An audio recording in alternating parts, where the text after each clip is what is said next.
नमस्कार दोस्तों। कहानियों की श्रृंखला में आज सुनेंगे वरिष्ठ एवं ख्याति प्राप्त कथाकार मैत्रेयी पुष्पा जी की कहानी कस्तूरी कुंडल बसे। तो आइए सुनते हैं कहानी। मैं ब्याह नहीं करूंगी।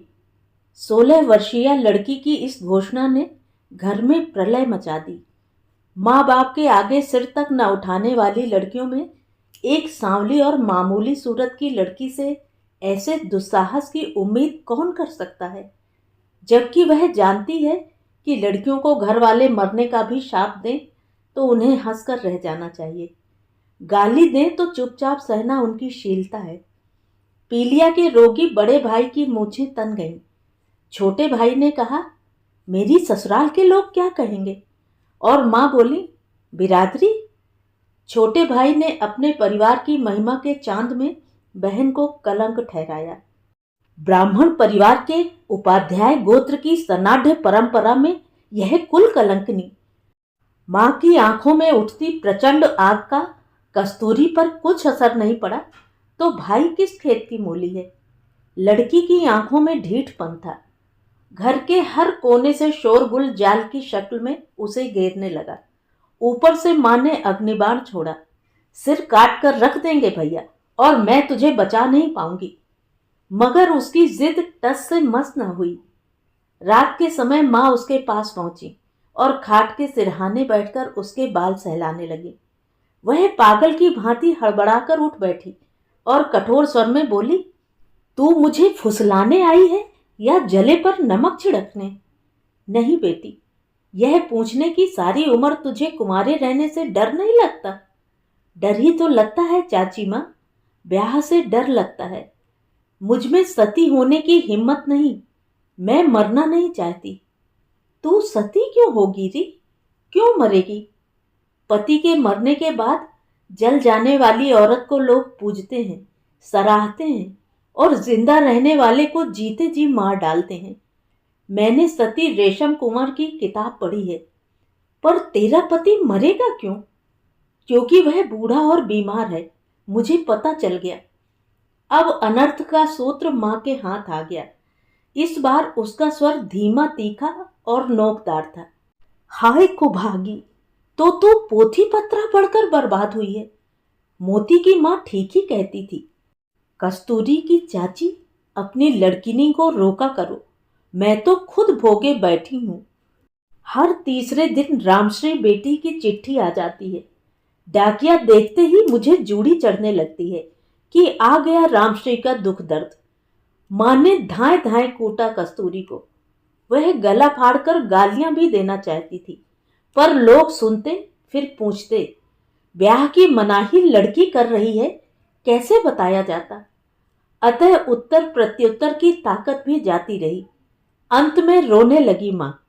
भीतर की अव्यक्त टीस आंसुओं की राह बहाती हुई सोचती रही, परिवार का क्या होगा अब? पति तो गोरों के गुलाम जमींदार की मार के मारे भाग गए। छोटा बेटा भी डर गया तो बड़ा पीलिया का मरीज, ब्याह हो जाता तो जीने का सहारा पा जाता। पर यह अड़ियल लड़की, बड़ी बेटी रज्जो इसकी जगह होती तो गाय की तरह कहीं भी हक जाती। आदमी की उम्र को रो रही है। इसका बाप तो जवानी में ही मेरा संग छोड़कर भाग गया। कस्तूरी को पढ़ना अच्छा लगता है। उसके पास कलम न खड़िया और न तख्ती। धूप या उजियारी की रोशनी में रेत पर ओलम सीखी है। एक एक अक्षर जोड़कर शब्द बनाए और मात्रा जोड़कर किताब पढ़ने लगी। वैसे भी उसे कलम खड़िया लाकर कौन देता? इस गृहस्थी के खर्चों का अंत नहीं। न कपड़ा लत्ता पूरे हों, न अन्न मसाले, ऊपर से बहू के नेक चार। सबसे बड़ा खर्चा सरकारी लगान, जितनी जमीन उतना ही सुरसा मुख लगान। मां के प्राण हाहाकार करने लगे। इस बात को किससे कहे? गला रुंधकर इस बात को भूल भी तो नहीं सकती, क्योंकि रात की तरह घिरती आ रही बेटी की जवानी बेटों की राह का अंधेरा बन जाएगी। कलेजा टूक टूक होने लगा तो उसने कस्तूरी को दुश्मन की निगाह से देखा। खूब धिक्कारा मन ही मन। अंत में बेटों को राय दी कि इसका ब्याह ऐसे तय करो कि भनक तक न लगे। ब्याह हुए पीछे कौन सी चू चपड़ करती है, फिर तो चुटिया पकड़ने वाला 5 हाथ का आदमी सामने होता है। लेकिन कस्तूरी क्या ऐसी मिट्टी की बनी थी कि कोई भी रूंध ले। माँ ने बेटी के हाथ जोड़े, हाहा खाई, गोड़ गहे, पर वह जैसे वज्र हो गई। ऐसी बेटी की माँ गले में कौर उतार सकती है कि चैन से सो सकती है। लड़के बिगड़े बछड़ों से माँ से हाथ छिटकने को तैयार। नकटी लड़की के बदले की सजा माँ को आसानी से दी जा सकती है। माँ फिर गुहार उठी, कस्तूरी, जिसकी बेटी कुंवारी रहे उसकी 7 पीढ़ियां गल गईं समझ ले। वह बहरी हो गई तो कलह और बढ़ी। मुकद्दर की मार की तभी कुर्की का ऐलान हुआ। माँ ने गालियों की आंधी बेटी की ओर छोड़ दी। उसके जन्म को जी भरकर कोसा कि सबसे बड़ा बेटा मरा था, तब यह सतमासी हुई थी, क्योंकि माँ ने अपने पेट में पंसेरी मार ली थी। भंगिन खपरे में भरकर फेंके दे रही थी कि अभागी रो पड़ी। सख्त जान औरत क्या मारे मरती है। बेटों को रोक धोक व्यापे, इसे कभी छींक तक न आई। गाय मरे अभागे की, बेटी मरे सुभागे की। माँ की आशा टूट गई कि कस्तूरी को देकर बदले में बड़े की बहू आ जाएगी, मगर बदले का ब्याह न होगा तो यह लड़की भंवरेगी कैसे। कर्ज भी कोई नहीं देगा कि इसके ब्याह का खर्च उठे। बद्री बनिया के सिवा इस गांव में गांठ का पूरा कोई नहीं। आदमी की हैसियत केवल साहूकार या जमींदार की है, बाकी सब तो लगान और सूद की एवज मुफ्त हैं। लड़की की देह का भराव देखकर माँ का मन सूखे डंठल सा कांपता। पीलिया वाले बेटे का चेहरा छुहारे सा दिखता। इस कमबख्त को भैया का दुख भी नहीं सालता। बहनें भैयों के लिए कहां से कहां नहीं गुजर जाती। अंग्रेजों का हुक्म, कुर्कियों का जलजला आ गया। ढोर डंगर कपड़ा जेवर और घर के बर्तन भाणों से भरपाई न हो तो जमींदार अपनी तसल्ली के लिए किसानों को पिटवाने पर जुट लेता। अपने लोगों पर जुल्म ढाने वाले जमींदारों को तरक्की और इनाम खिताब का भी ऐलान था। जो जालिम नहीं बन पाता, जमींदारी छीन ली जाती। भय और असुरक्षा निरंतर खूंखार बनने में मदद देने लगे। किसानों के कपड़े उतरवा लेने के बाद चमड़ी उधेड़ने का हुक्म हुआ। चमड़ी उतरवाने वाले समूह में बड़े भाई का नाम शामिल था, नंदन लाल वल्द ज्वाला प्रसाद उपाध्याय। माँ का कलेजा धड़कने लगा। कस्तूरी ने अपनी माँ के कई रूप देखे हैं, रोता घबराता, चीखता चिल्लाता और मुरझाया मौन चेहरा, मगर आज उसका चेहरा आग की तरह गनगना रहा था। अंगार जैसे चेहरे को लेकर कभी इधर भागती, कभी उधर जाती। कस्तूरी को वह अपने बेटे का दुश्मन समझती, उसका घर बसने से पहले ही उजाड़ देने वाली परकाला। लेकिन कस्तूरी का दिल पत्थर का बना थोड़े ही था। वह रक्त मांस की बनी हुई नहीं थी जो मन में उथल पुथल न होती। विपत्ति में माँ बेटी एक हो जाती हैं, सहेली जैसी एक भाव। माँ कराह कर बोली, 8 आने ही होते तो जमींदार का नजराना ले जाते, वसूली की मियाद बढ़ जाती। माँ का चेहरा देखकर कस्तूरी के चेहरे का रंग उड़ गया। घबराकर इधर उधर देखा। पतीली की जगह मिट्टी की हंडिया ने ले ली, लेकिन पढ़ैली पर पीतल के 2 कलशे भरे रखे थे। भगवान विपत्ति का इंतजाम रखते हैं, कस्तूरी ने सोचा। माँ नागिन से फुफकारती हुई गोरों की 7 पुश्त का नाश नवाज रही थी और जमींदारों का धुआं कर रही थी। चाची, हम कलशे बेच दें तो अठन्नी मिल जाएगी। कलशे? कहाँ हैं कलशे? पढ़ैली पर। ये लोटे से कलशे, इनका क्या मिलेगा? कस्तूरी उन कलशों को लेकर बनिया के दरवाजे पहुंची। तब बद्री बनिया खाट पर बैठा हुक्का पी रहा था और साथ बैठे एक आदमी से बातें करता जाता था। कलशे उसकी खाट के पास रख दिए। इस बात का क्या मतलब है, भला साहूकार से ज्यादा कौन जानेगा। लोगों की गृहस्थियां गिरवी रखने का अभ्यासी आशय समझ गया और भीतर चला गया। कस्तूरी अब दूसरे व्यक्ति को गौर से देख रही थी, जबकि उसका ना मुंह इधर था ना नजर। वह ऊंचे कद का, रूपवान, उजले रंग का, तराशी हुई मूंछों वाला आदमी था। उसने गाढ़े की बढ़िया कमीज और मार्किन की नई शानदार धोती पहन रखी थी। बालों में तेल डालकर तिरछी मांग निकाले हुए था। 8 आने। उसकी निगाहें चमक उठी। न नीलामी हुई न कुर्की मची। बड़ा और छोटा दोनों भाई सलामत। हठी कस्तूरी क्या कुमारी रह पाई? जिस सामाजिक विधान से डरकर भाग रही थी वह इतना दयालु या कमजोर नहीं था कि उसे बख्श देता। माँ रोती या गाली देती, उसे गंभीरता से लेना बेटी ने सीखा नहीं था। कभी कभी तो माँ की गालियां दुलार का हिस्सा होती। कस्तूरी ने समझ लिया था कि बच्चों की समस्याओं से जूझते जूझते माँ की बोली ही खरखरी हो गई है। अब की बार भाभी थी।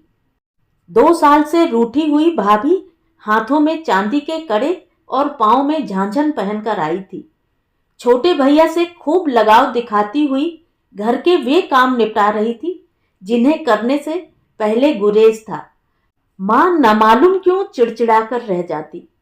भाभी ने कस्तूरी को समझाने की खातिर कहा था, किताबों में यही लिखा है कि जिंदगी भर भैया की छाती पर सिल की तरह धरी रहो। यह नहीं लिखा कि बेटी धान का पौधा होती है, समय रहते दूसरी जगह रोप देनी चाहिए। मैं कोई धान का पौधा हूं? वह कहकर हंसी थी। तुम लड़की हो तो यह नहीं समझती कि जवानी में उसको रोटी कपड़ा वही देता है जो उसके संग सोए बैठे बच्चा पैदा करे। यहां क्या अपने भाइयों के संग? कस्तूरी ने अपने कान बंद कर लिए कि भाभी आगे क्या कह दे। गाली, इतनी बड़ी गाली। मां सारी उम्र गालियों में उसे यह बात नहीं समझा पाई।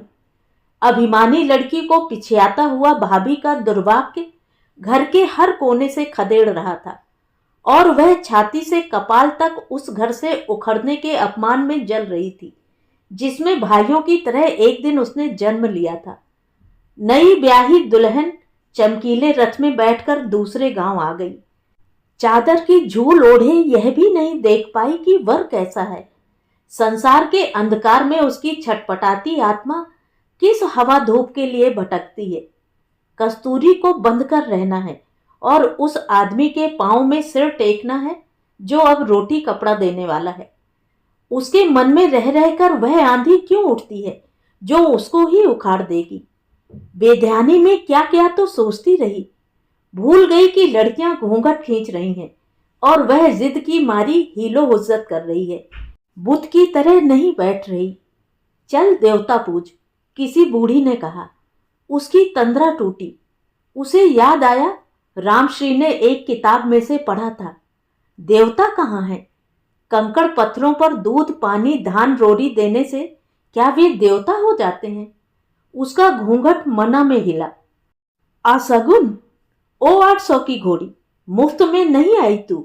भैया ने चांदी के कलदार वसूले हैं। तड़तड़ाती जनानी आवाज ने कानों के पर्दे उधेड़ दिए। उसने झटके से घूंघट उतार दिया। दूल्हा सकपका गया। औरतें सन्न रह गईं। सारे भ्रम टूटे, पर्दे फट गए। भाभी के झांझन और कड़े। 2 कलशों का मोल 8 आने, साथ ही उसका हुआ सौदा 800 में। दूल्हा वही था जो बद्री बनिया की खाट पर साथ बैठा उससे बतिया रहा था। क्रोध, दुख, अपमान और धिक्कार, यहां से वह कहां निकल भागे। मां की गर्दन दबोच ले जाकर। उसी पर हक है। किस बात का हक? उसने क्या बेटी की इच्छा की होगी? फिर भी क्यों हो जाती हैं बेटियां? बेटों का शुभ चाहने वाली मां उसके जन्म को सार्थक तो मान रही होगी। खेती ने दगा दी, वह काम आ गई। रिवाज भी क्या गजब ढाते हैं। बेची हुई बहन को भाई खुरमे और लड्डुओं की टोकरी लेकर विदा कराने आ गया। यहां भी भट्ठी चढ़ी। दोनों लोग नफा कमाए व्यापारी की तरह जश्न मना रहे हैं। स्तब्ध बैठी रही कस्तूरी। आंखों से टपकता गर्म पानी आंचल में सोख लिया। लौटकर मायके आई तो मां ने उसे छाती से लगा लिया और बिलख बिलख कर रोने लगी। मोहल्ले की औरतों ने देखा, नहीं रोई तो कस्तूरी, और मां की सिसकी बंद नहीं। भाभी परात में पानी लेकर आई और बोली, पांव धुला लो। माँ का कंधा, परात, पानी, पाँव, उसने कुछ नहीं देखा, कुछ नहीं सुना। मोहल्ले के औरतों के जाते ही बोली, कल जाऊंगी, वहां अपाहिज ससुर हैं। कल? माँ भाभी देखती रह गईं। रात में माँ उसके पास सोई थी, खाट से खाट भिड़ाकर। हर माँ की तरह बेटी की ससुराल के बारे में जानने की इच्छा थी। जो कुछ ब्याह से पहले मालूम था उसको कस्तूरी कहे तब सच है। कस्तूरी अब क्यों कुछ कहे? क्या बदलने वाला है? 800 चांदी के कलदार, उसकी कीमत भरने वाले के यहाँ कोई अलग दुनिया है। उस गांव में क्या अंग्रेज के नुमाइंदे जमींदार का राज नहीं? वहां की धरती खेती क्या मुक्त है? कुर्की और मार बेगार कहाँ नहीं? यह बात अलग है कि इसका खरीदार गांव से भागकर बंबई चला गया। लौटकर आया तो लक तक कपड़े पहनकर आया। उजली पोशाक से साहूकार को भरमा लिया। उधार मिल गई रकम। 28 की उम्र में ब्याह के आसार खत्म हो गए तो एक औरत खरीद ली। माँ जार जार क्यों रो रही है? वह गर्भवती हुई। मायके में पता चला। माँ ने गांव की धोबिन को एक संदेश दिया था, जो अपनी ननद के यहाँ बारात में हसनगढ़ जा रही थी। कस्तूरी की रास्ते में पड़ती ससुराल वह मकान पर आ गई। देखते ही हौस उठी वह। मन का मलाल चाहे जितना बढ़ जाए, मायके से आया कुत्ता भी अपना लगता है। वह तो फिर धोबिन भाभी थी। घंटा भर गांव के पूरा मोहल्ला की बातें करने के बाद भी धोबिन भाभी के चेहरे पर उलझन का जाल सा बिछा था। क्या कोई कड़वी बात गले में अटकी है? चना गुड़ देकर पानी पिलाया था गांव की धोबिन को। उसकी मुट्ठी में तांबे का छेददार पैसा दबा था। पसीजती हथेली को खोलती हुई बोली, बीबी यह लो, तुम्हारे यहाँ का अन्न जल। और एक बात भूल गई, तुम्हारी माँ ने कहा है, लड़का हो तो छोछक की भेली मत भेज देना मायके। कहते कहते धोबिन की हथेली ठंडी पड़ गई। कस्तूरी को हंसी आ गई, खुशी भी हुई। चलो माँ इस भरम में है कि बेटी को राजपाट सौंप दिया और बेटों की खेती का लगान पट गया। वह मानती है कि जो बात भरे घर में खुशी की लगती है वह खाली हाथ वालों के लिए बोझ होती है। माँ चाहती है भाइयों की, उस परिवार की आबरू बनी रहे। कहती भी थी कि बेटियां बाप की नाक मोछ की मर्यादा रखती हैं। पीहर छोड़ते समय हर बेटी को समझाया जाता है, डोली यहां से उठी है, अर्थी उस घर से निकले। जो लड़की इस सलाह को, इस हुक्म को नहीं मानती, उसकी जिंदगी भारी पड़ती है। कस्तूरी ने सोचा, मैं मायके और सासरे दोनों जगह की पत निभाऊंगी, क्योंकि यहां भी गुड़ की भेली खरीदने की कुबत किसमें है। तेरा दामाद जमींदार और साहूकार के डर से दिल्ली भाग गया चाची। 800 चांदी के कलदारों का कर्ज जिसने मुझे सुहागन बनाया था, भूखों मारने पर आमादा है। रोज सवेरे चूल्हे में आग जलाकर लोगों को भरम में रखती हूँ कि खुद को भूखे रहना ही नहीं, भूखे दिखना भी तो आदमी की तौहीन है। कभी शर्म आती है, कभी दुख होता है और कभी गुस्से से बेजार। बेटा हुआ, मर गया, उसने चैन की सांस ली। सती रेशम कुंवर की किताब पढ़ने वाली बहू आई है, पढ़ी लिखी और खेत में मजूरनी। 10 दिन की जच्चा ने जमींदार के खेत, जो जमीन लगान के एवज में छीनी गई, से आलू खुदवाए हैं। अपाहिज ससुर की सेवा, बूढ़े के लिए चोकर छानकर रोटी बना दी और खुद रास्ता चलते कांटे बीनती है। अब तक ऐसी बहू आई है गांव में? मुंह लगे नौकर कामगारों के जरिए ये बातें जमींदार की हवेली तक पहुंची। जमींदार के बोध का संसार हवेली जैसा ही घिरा हुआ है औरतों को लेकर। उन्हें सती रेशम कुंवर की कथा पढ़ने वाली बात जच गई। बीधो नाइन को हुक्म दिया, अपनी मालकिन के पास बुला लाना, कथा सुनाएगी हीरा की बहू। हीरा की बहू माने कस्तूरी, जिसका हवेली में प्रवेश सती रेशम कुंवर की कथा के साथ हुआ और जमींदार अपने दुजिहा वर होने की दुश्चिंता में से पत्नी के रामस्वरूप कुम्हार से घुल मिल जाने की आशंका वाले मनोभावों को खारिज करने की कोशिश करने लगे। हवेली के काम के लिए सिर्फ नौकरों का प्रवेश वर्जित नहीं था, बाकी इस दायरे के बाहर कोई और भी दुनिया है, यह जानते हुए भी वे कोई द्वार अपनी स्त्री के लिए खोलना नहीं चाहते थे। स्त्रियों के जरिए मामूली आदमी भी अपनी जगह बना लेता है। अब वे क्या जाने कि कस्तूरी नाम की यह औरत सती कथा का कौन सा मर्म समझती है।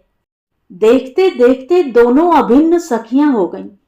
एक दूसरी को खुली हवा का स्पर्श कराती तो दूसरी अपने सौतेले बेटे से पहली को पढ़वाती। कस्तूरी अपनी सखी की मुक्ति की आकांक्षा के द्वार खोजती तो हवेली वाली उसकी भूख प्यास का ख्याल रखती। यह कैसा जोग मिला। पिछले रास्ते से खत्ती खासों में भरा अनाज भूखे किसानों के घर सरकने लगा। मामूली किसान की बेटी हवेली वाली जो कुछ कर नहीं पाती थी वही चाहती रही। चाहने के कारण जमींदार खानदान ने तरह तरह की सजाएं दिलवाईं। चचिया सासों और इस घराने की बहुओं ने कुटनियों के षड्यंत्र रचे, लांछन दिए, कलंकित हुई। सीता की तरह वनवास की तैयारी थी कि सखी आ गई। गंगा पर्व का मेला दोनों संग संग गई। पति आ गए, कस्तूरी को घर न पाकर बौखलाए। स्वामी से बिना पूछे जाना। असलियत मालूम हुई तो संशय ने कस लिए। जिस जमींदार के आगे उन्होंने कभी सिर नहीं झुकाया, जिसकी सजाओं ने उनको गिरफ्तार नहीं कर पाया, उनकी बगल में उनकी पत्नी। किसी भी पति को यह सवाल पछाड़ सकता है। आमना सामना हुआ, वे बिफर उठे। रेशम कुंवर की सती कथा का ढोंग, ऐसे क्या देख रही है? सीधी सी बात है, गंगा जी का कोण बनाकर खड़ी हो जा और कसम खा कि इस बनिया जमींदार से तेरा कोई संबंध नहीं है। संबंध रखैल का? उनकी लंबी काया हाँफने लगी। रियाया का, उसने साफ आवाज में कहा। ओहो, कल से बेचने वाली को बड़ी बातें आने लगी। कस्तूरी ने दुष्चरित्र स्त्रियों की दुर्दशा सुनी थी, उनका सिर मुड़ा दिया जाता है। अपने ही खानदान की राधा भाभी सास की मार के डर से एक दिन धोबी के घर छिपी बैठी रही थी। लौटकर आने पर उसकी जीभ पर गर्म चिमटा दागा गया। राधा भाभी महीनों तड़पती रही थी, गला नहीं जला, फिर भी आवाज बंद हो गई। ऐसे कांड देखने के बाद भी वह आगे बढ़ रही है। माँ और भाइयों से नहीं जीत पाई, पति से जूझ रही है। जूझने का रोग बुरा होता है। सोच रही थी दिनचर्या में फेर बदल करेगी, लेकिन नहीं हो पाया कुछ भी। पति को कैसे समझाए कि अपने स्वभाव से लाचार है, मन में बेईमानी नहीं। पति को शक रहा होगा शायद, लेकिन उन्होंने फिर कभी जताया नहीं। जमींदार उन पर अब सदैव था। बेदखली की धमकी भी नहीं थी और न लगान का जानलेवा तकाजा। ससुर ने कहा, बहू ही बेटा निकली। वह क्या समझे, निरुपायता थी या सूझबूझ? मुजरिम से देवी हो गई।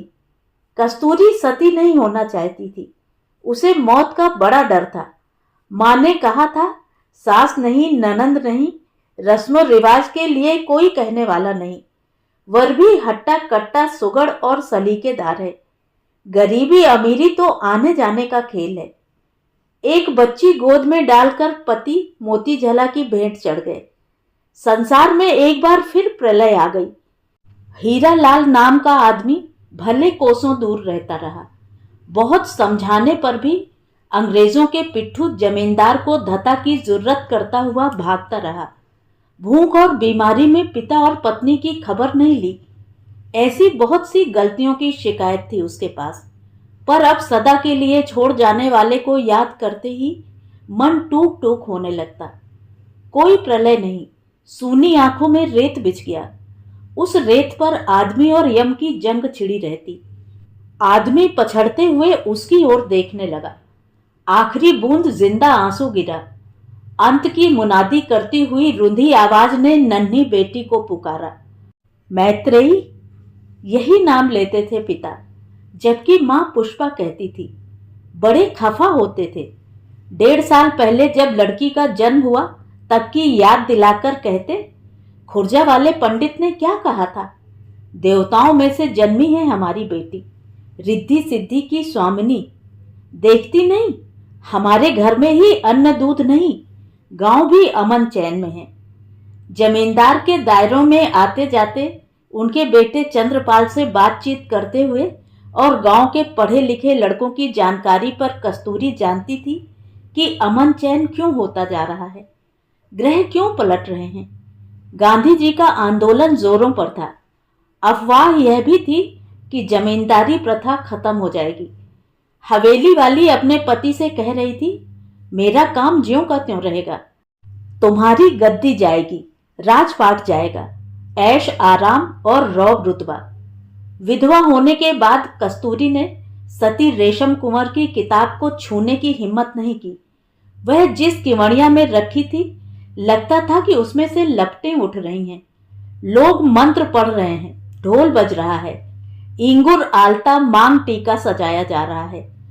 उसने अपनी पोशाक बदल डाली, इसलिए नहीं कि विधवा को रंगीन कपड़े नहीं पहनने चाहिए, श्रृंगार नहीं करना चाहिए, इसलिए कि उसे रंगीन रेशमी कपड़े पहने हुए, गहनों से सजी इंगुर आलता लगाए, पति का सिर गोद में रखकर चिता पर जिंदा बैठी हुई रेशम कुंवर दिखाई देती, साक्षात सामने तो कभी सपने में। गांव में अचरज फैल गया। पति की मौत पर वह रोई नहीं। माँ आई थी, वह रोने की रस्म अदा करती सवेरे सवेरे। कोई मिलने भेंटने आए तब। कस्तूरी ने सूखे कंठ से माँ को बताया था, यह सब मेरे बस का नहीं, अब मैं अपनी जिंदगी और बेटी को लेकर ही सोच पाती हूँ। माना कि लोग मुझे धिक्कारेंगे, धिक्कार किसको अच्छी लगती है, पर कैसे समझाऊं कि मेरे सामने आने वाले दिन बाघ की तरह मुंह बाए खड़े हैं। मैं इनसे छुटकारा पाकर बचूंगी नहीं, सामना करना होगा। उसके बाद अनादि काल से चलता आया शोक नाटक घर देहरी पर चलता रहा। वह कितनी बातें सहेजती रही और कितनी बातें विसर्जित कर डाली। कई विधुर पुरुष याद आए। कैसी बंधनहीन जिंदगी मिलती है उन्हें। ब्याह करें ना करें, घर रहें चले जाएं, संतान पैदा करना काम है, पालने की बाध्यता नहीं। बड़ी छटपटाहट थी। कैसी हूं मैं, अपने आप को दूसरी औरतों से छिटकाकर अब घबरा रही हूं मैं। क्यों नहीं रो रो कर निढाल हुई, क्यों नहीं तड़पते हुए चिंगाड़ कर लोगों की दया करुणा इकट्ठी की। दुनिया का चलन ठुकराकर क्या पाने की इच्छा है। इसी धार में बहते हुए माँ से कहा था, चाची तू लौट जा, इस घर का खाती नहीं, इस गांव का पानी नहीं पीती, कब तक रहेगी। माँ बेआवाज रोती रही। रोने के सिवा बेटी से कुछ कहने के लिए था भी क्या। उसने माँ को समझाया, क्यों रोती है, गीता में लिखा है कोई किसी का नहीं, जो हमारा नहीं उसके लिए रोना क्या। माँ विपत्ति के दुख शोक से ठूंठ हुई बेटी को बताए कि नहीं बताए कि भाई क्या सोच रहे हैं। कुछ नहीं बताया माँ ने। चलते चलते इतना ही बोली, अपनी बेटी का ख्याल रखना, खेती अब जमींदार के चंगुल से छूट रही है, इस छोटी सी जान के लिए खतरा न बन जाए। माँ की आंखों में डर बोल रहा था। कस्तूरी ने सपने में भी नहीं सोचा था कि बेटे के सामने बहू को शीश पर रखने वाले ससुर इतने बेगानेपन से पेश आएंगे। असल दुख जानलेवा शोक तो उन्हीं के लिए था जिनका जवान बेटा गया था। बहू का दुख भी उन्हीं से रिला मिला है। इह काल परकाल सब एक हो रहे हैं एक पुरुष के विछोह में। ससुर के मन में क्या तोड़फोड़ हुई। वे सीधे कचहरी पहुंचे। हुजूर, मैं मरहूम हीरालाल का अभागा बाप, उसके बाद खेती के रकबे पर मेरा नाम आना चाहिए। चोकर में से यथाशक्ति आटा निकालकर बूढ़े का पेट भरा था और खुद पेट में घुटने देकर सोती रही। 3 दिन बाद आलू नसीब हुए तो हुए, 2 दिन के अंतराल पर कभी शकरकंदी का टुकड़ा मिला तो मिला। महीनों सालों अधपेट खाकर गुजार दिए। इस पिता तुल्य वृद्ध के कारण मां से नाता तोड़ लिया। बाबा गांव लौटे तो उनकी बड़ी जगहंसाई हुई। एहलकार ने साफ मना कर दिया और कहा, हीरा लाल के नाम पर खेत चढ़ा था, अपनी मां के नाम के बाद। इस पर आपका कोई हक नहीं, पत्नी ही वारिस मानी जाएगी। मूर्ख है, पागल है, सठिया गए हैं डोकर। ससुर बहू को लेकर लोग हंसे, वह मर्माहत हुई। कस्तूरी की समझ में ससुर के इस पागलपन का कारण आ गया था, क्योंकि उसी दिन दोपहर को मायके से भाई आया, हल उठा ले गया। वह देखती रह गई। बैल हाँक ले गया। गांव के लोग पीछे भागे। ऊसर में जाकर हल डलवा लिया। पड़ोस के लक्ष्मी नारायण बैलों का रस्सा छीन लाए। लूट ले जाओ। वह मर गया तो क्या तुम्हारी बहन भी मर गई है? कहते हैं वहां अच्छी धींगा मुश्ती हुई। कस्तूरी औसन्न सी बैठी रह गई। मर्दों को सिर्फ अपने बारे में ही सोचना क्यों आता है? अपने आगे सारे संबंध फीके हैं। भाई एक बार फिर नई घृणा से जुड़ा। मां के बारे में उसने सोचना नहीं चाहा। उस दिन उसने बूढ़े ससुर के आगे बहू का पर्दा त्याग दिया था। पर्दे में बहुत सी जरूरी बातें ढकी रह जाती हैं, गलतफहमी के मामले बनते हैं। अपमान हुआ या खारिज कर दिए गए। ससुर हिलक हिलक कर रोने लगे थे। बेटी, मुझे डर लगता है, कहूंगा तो तुझे बुरा लगेगा। तुझे तेरे मायके वाले ना फुसला लें और हमारी लड़की बेसहारा रह जाए। वे बहू की ओर यकायक नहीं देख सके। अभी तक आड़ की आदत थी। पर्दा खोलकर ससुर को ढाढ़स बंधाया, विश्वास दिलाया, साथ ही अपने पांव खोल दिए। यह प्रतिज्ञा भी, मैं अपनी बेटी को पढ़ा लिखाकर बड़ा करूंगी। जमींदार की संगत जहां गांधी जी की बातें होती, जवाहरलाल के भाषण दोहराए जाते, कस्तूरी के लिए जो मुख्य सूत्र निकलता था वह स्त्री शिक्षा थी। नेता लोग कितना जोर देते हैं इस बात पर, जिसको माता पिता झंझट और असुरक्षा समझते हैं। उसके भीतर पढ़ाई की आकांक्षा फिर जोर पकड़ने लगी। आगे बढ़ने की लगन दब गई थी, खत्म नहीं हुई। मन ही मन आशंका भी कि गांव के लोग क्या कहेंगे। स्कूल यहां तो है नहीं, 2-2.5 कोस पैदल चलकर जाना होगा। कैसा लगेगा जब झोला हाथ में लेकर निकलूंगी। बहुओं का एक कायदा होता है, हंसिया रस्सा भी लेकर चले तो आंखें नीची झुकाकर जाना होता है। गांव बाहर जाना हो तो किसी मर्द के साथ ही, भले ही वह 10 साल का लड़का हो। घर के आगे ओसारा, ओसारे में गांव के लोग। ससुर अपाहिज आदमी, मगर सबकी आप बीती सुनने वाला, धीरजवान श्रोता, सबके दुख दर्द पीने वाला। लोग दिन भर उसे अकेला ना छोड़ते। कस्तूरी कौन से रास्ते स्कूल जाए, संकल्प किसको बताए। माना कि ससुर मना नहीं करेंगे, लेकिन रजामंदी दिखाएंगे। वह रात दिन अपने आप से संघर्ष किया करती। पूछने की कल्पना करते ही अपना गला कांप जाता। एक रात अपने से जूझ पड़ी। मैंने ब्याह नहीं करना चाहा। किसी ने सुनी मेरी बात, मुझे बेच दिया गया। पूछा था किसी ने मुझसे, विधवा हो गई। कौन है साथ? किसी को साथ लेने की शर्त है फिर से एक पति की गुलामी में जाना। सोचते सोचते तल्ख हो उठी। मुझे लोग लज्जाशील नहीं मानेंगे। बस आंखों में भावाकुलता थी, मगर मन पर काबू करने की चेष्टा किए जा रही थी। यह कौन सी आग है जिसे बुझाते सालों बीत गए, पर हवा पाते ही भड़क उठती है कि इतनी बातें मेरे कपाल में कहां से आज उठती हैं। आशाएं ढकेलती रहीं, सपने द्वार खोलकर खड़े थे। कस्तूरी को यही लगा कि अब दुविधाओं में क्या सार। कोई पुकार रहा है, आगे आओ, बढ़ो आगे अपने फैसले के साथ। जिस दिन स्कूल में जाकर दाखिला लिया वह तमाशा बन गई। लोग ऐसे देखते ज्यों कोई पगली चली जा रही हो। लोग कहा करते, भाई अजीब औरत है।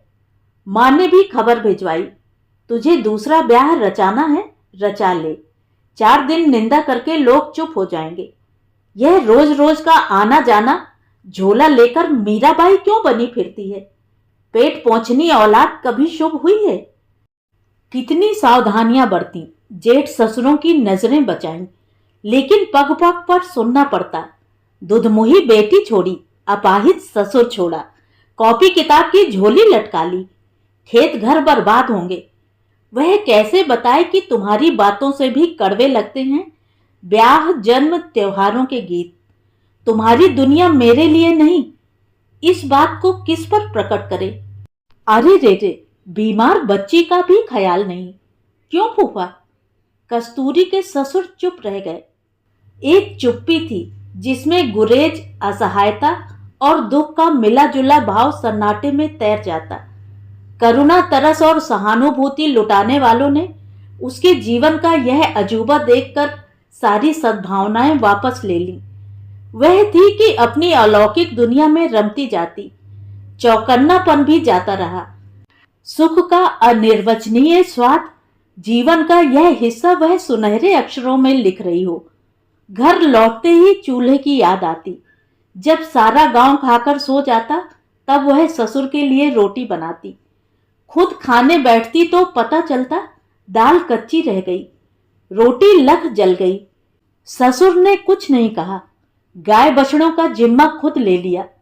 गठिया का रोगी, टेढ़ी उंगलियों वाला झुका हुआ बूढ़ा दिल में क्या सोचता है मालूम नहीं। दिन भर चारा पानी, खेतों की देखभाल में रेंगती चाल से चलता जाता, लौट आता। लोग कराहते, दादाजी देखते न थे। सोच लेते थे कराहने के दिन नहीं, निवाहने के दिन हैं। बहू कहीं चली गई तो खेती भी संग चली जाएगी, क्योंकि वह इतनी होशियार है कि बाकायदा दूसरा ब्याह भी नहीं करेगी। ससुर ने बहू के साथ मिलकर खेती के बारे में गंभीरता से सोचा। मिट्टी देखकर फसल बुआई। अब न भूख थी न निर्धनता। गुजर बसर का अच्छा इंतजाम कर लिया था। देश आजाद हुए साल गुजर गए। अंग्रेजी राज चला गया। जमींदारी खत्म हुई। कस्तूरी ने उसी खेत की पैदावार में से 10 गुना लगान जमा किया, जिसका 10वां हिस्सा पति पुजा नहीं पाते थे और देश परदेश लुके छिपे फिरते थे। छिपने से मुश्किलें आसान होती हैं। घर की सामर्थ्य बढ़ रही थी, बेटी बड़ी हो रही थी। कस्तूरी ने उसके सामने उसके पिता का नाम कभी नहीं लिया, लेकिन वह पिता के बारे में पूछती। क्या बताए मां? इतना छोटा बच्चा उस लोक को जानेगा भी कैसे जिसके बारे में कोई नहीं जान पाया। वह पिता का ही गीत गाती। सरला के पिताजी हैं, मेरे तो हैं ही नहीं। जबकि कस्तूरी ने सोचा था कि वह उस पर बाप की दुनिया की छाया तक न पड़ने देगी, क्योंकि उनके संसार में हमेशा अंधेरा ही रहा। अंधेरे ही में गुम हो गए। रहते तो क्या उसे पढ़ने देते? बेटी को पढ़ाने की बात सोचते? औरत खरीदने वाला बेटी बेचने में हिचकिचाता भला? अचानक एक दिन बड़ा धक्का लगा। सावन का महीना था। न कोई मंगलाचारण, न देवी वंदना, न सूरज चंद्रमा की स्तुति, न धरती मैया को प्रणाम। मटमैली पुतलियों पर कुछ बूंद आंसू। जमाने की मार खाई चमड़ी पर आड़ी तिरछी लकीरें भीग उठी। आसपास बैठी स्त्रियों के झुंड के बीच एक बूढ़ी गाती है। तीजन चर्चा चंदना की चल रही जी। एजी कोई मच्यो शहर में शोर, सिर बदनामी चंदना बेटी ले रही जी। गांव की पुरोहितानी खेरा पतिन, जिसके कंठ में सैकड़ों गीत बसे हैं। लोक कथा और गीत कथाओं के खजाने की मालकिन कस्तूरी की बेटी मैत्रेयी के लिए विलक्षण स्त्री है। वह स्कूल छोड़कर दिन भर बुढ़िया के आगे पीछे घूमती है। खेरा पतिन भी इन दिनों अपनी गायकी का नया वारिस खोज रही है। उसकी तलाश मैत्रेयी पर आकर रुक जाती है, क्योंकि बिना भाई की बहन अपने पिता की खेती पर ताउम्र रहेगी। ब्याहे जाने पर उसका पति खेती का वारिस बनेगा। अतः कथा भागवत, वृष्टि अनावृष्टि के दिनों में मनुष्य के बचाव के गीत गाती, देवता मनाती हुई दादी जहां जहां से गुजरती, छोटी सी मैत्रेयी सुई के धागे सी साथ साथ होती। जहां दादी बैठती वह अपना फ्रॉक घुटनों में फंसाकर बगल में बैठ जाती। बूढ़ी के कंठ के साथ अपना कंठ जोड़ती हुई तन्मय हो जाती। दादी की सांस टूटती, वह लय संभाल लेती। स्कूल मास्टर ने शिकायत की। कस्तूरी की आंखों के सामने अंधेरा छा गया। उसकी बेटी को बूढ़ी खेरा पतिन अश्लील गीत गा गाकर दीक्षित किए दे रही है। तीजों के दिन थे, बादल रिमझिम बरस रहे थे। गांव में नई ब्याही लड़कियों से लेकर बूढ़ी बेटियां तक ससुरालों से आ चुकी थी। मैत्रेयी स्कूल से मुकम्मल तौर पर गैरहाजिर चल रही थी। माँ के इगलास जाते ही वह पोखर वाले मैदान में खड़ी होकर गडरियों के बालकों के साथ भेड़ें चराती है। शाम को गांव आने वाली बुआ बीबियों की लाई हुई साबौनी और घेबर की आस में चामड़ मैया की परिक्रमा करती है, आंख मूंद कर, हाथ जोड़कर। वह हरियाली का उत्सव मना रही थी। माँ का मन रेगिस्तान हो चला। मास्टर ने निराश होकर कहा, चाची, वह अपने पिता पर गई है, पढ़ने वाली नहीं। फिर तुम पढ़ लो या उसे ही पढ़ा लो। बेचारे बाबा कहाँ कहाँ तक पीछा करें। भागते बच्चे को बूढ़ा पकड़ पाएगा। पिता की बात पर कस्तूरी को पति की बात याद आई। सुनी है मैत्रेयी की कथा? जानती है तू मैत्रेयी कौन थी? याज्ञवल्क्य की पत्नी, जिसने पति से धन धान्य नहीं ज्ञान मांगा था। खुर्जा वाले पंडित जी कहते थे ना, यह ज्ञान की ज्योति जगाएगी। आज होते तो देखते कि वह तो खेरापतिन के साथ चंदना गा रही है। उसे संग संग बांधे फिरूं तो मेरा क्या हो। 10वीं पास करने में अभी 1 साल और रहता है। तुम तो चल दिए उसे मेरे गले मड़कर। गुस्से की धमक ने माथा जला डाला। कस्तूरी गीत गाती औरतों का साथ कब का छोड़ चुकी। निठुराई इतनी बढ़ी कि वह औरतों का झुंड चीरती हुई गीत की लहरों को तोड़ने लगी। भोले से गले वाली मैत्रेयी को खींच घसीट कर समूह के बाहर ला पटका। बाह कसते हुए बाल झंझोड़ डाले, पर हाय रे ढीठ लड़की, स्वर नहीं तोड़ रही। मां ने कंधा धर लिया। उसकी लय चिंगार में बदल गई। तू चंदना गाएगी? चंदना सीखेगी? कुंवारी लड़कियां चंदना सुनती भी नहीं। चल घर चल। धमूके पर धमूका पीठ तोड़ रहा था। मैत्रेयी को काट मार गया। कहां गा रही थी, अब मुंह से चू तक नहीं निकल रहा। मां ने कोठे में बंद कर सांकल चढ़ा दी। वह हाँफ रही थी। पीट कर पिटने से ज्यादा तकलीफ होती है। मां कहाँ जानती थी कि यह छोटी सी लड़की को पढ़ने से उतनी ही नफरत है जितनी उसे चाहत है। जब भी किताबों की बात चलाती, स्कूल जाने का तकाजा होता, मैत्रेयी मां को कड़वी नजरों से देखती। उसके भीतर एक फांक बन गई थी। समय समय पर मां जिसमें नमक भर देती। जब जब वह दूसरी माओं से अपनी माताजी की तुलना करती, मेरी माताजी क्यों है, अम्मा या मां क्यों नहीं है?